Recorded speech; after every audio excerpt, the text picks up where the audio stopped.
Dr. Jangid, at a time, where, the international community is standing beside Israel. Israel has every right for retribution, for revenge. But, the reckoning needs to be with Hamas and not the Gazans. And what we are witnessing now, possibly the making of a humanitarian crisis. Thank you, Preeti. This is indeed tragic. More children will die and more women and families will be shattered in Gaza now. That's how the conflict has played itself for decades. One reacts and the another one justifies the act of the next on the basis of that reaction. So I think what we see is Israel is indeed very, angry, and revenge, even if it is really talked, is not going to really help Israeli case.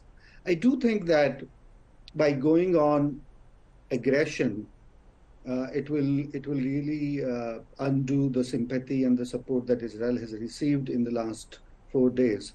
However, Israel has also been in a very precarious situation with the hostages. So this morning, officially, Israeli army told, message to Gaza and other Arab countries that we will apply electricity, fuel, and other medical supplies if the hostages are freed.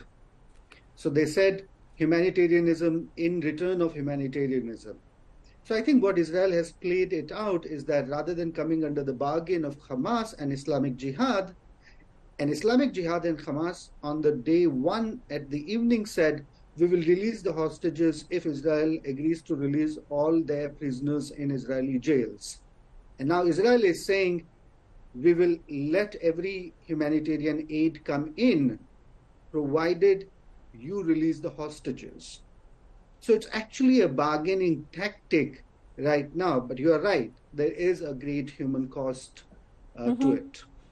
Dr. Rehab, I want you to come in and weigh in on this. What we are seeing is a tragedy of proportions unimagined. At this juncture, with what has gone down over the course of the last 3 days, if Israel has extended, the opportunity to let aid come in at the exchange of, hostages, maybe that should be entertained by Hamas. Well, I believe that Israel is trying to find an excuse to buy more time to finish its massacre and ethnic cleansing of the Palestinians. This is not exaggeration, but what we have been witnessing for the last 5 days is a clearly evidence that the excessive use of force against the Gazans and Gaza Strip and the high amount of casualties and victims is proven to be that Israel's aim is to just hit the Gazans and to commit a very big ethnic cleansing in which this is a huge tragedy. The question is, before we just start asking about a prisoners exchange or any kind of a political deal, we have to remind our memory all the time that this is not the first time that this kind of an assault occurred in Gaza. Just 2 years ago, there was a similar situation happened where Israel also attacked Gaza, causing a huge casualties among the civilians.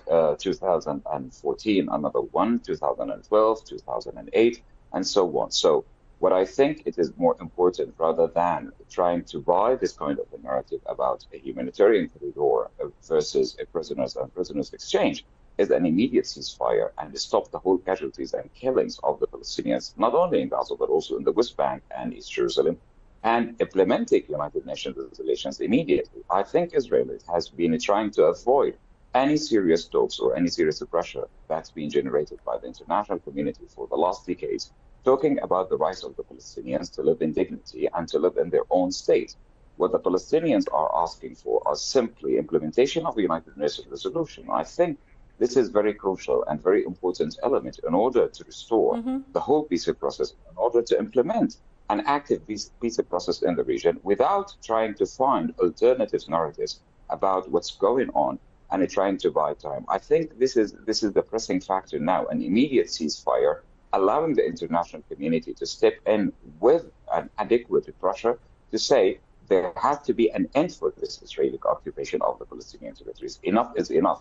The Palestinians, they've been engaged with all the peace talks for the last 32 years, and nothing has been already Okay. materialized into any sort of independence. So this is very important.